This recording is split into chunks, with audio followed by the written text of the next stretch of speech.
Hey there, what's up? In this video, I'll give you a quick guide on how you can create Wise business account. So this is super useful if you want to send and receive international payments easily and keep your business finances organized. So make sure that you have the full version or correct plan to access all of the features. So what you will have to do is go to wise.com/business, which is their official website.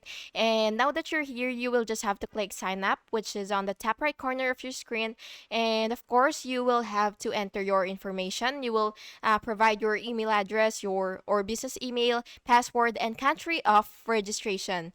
And then after that, you will have to add your business details such as the company name, business type, registration number, and address.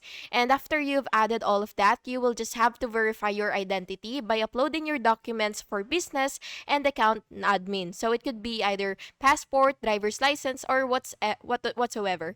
So yeah, and after verifying, uploading everything, you will just have to set up your bank accounts by linking your UK business account and any recipient accounts for transfers. And yeah, that's how you can create a Wise business account to manage international transactions efficiently.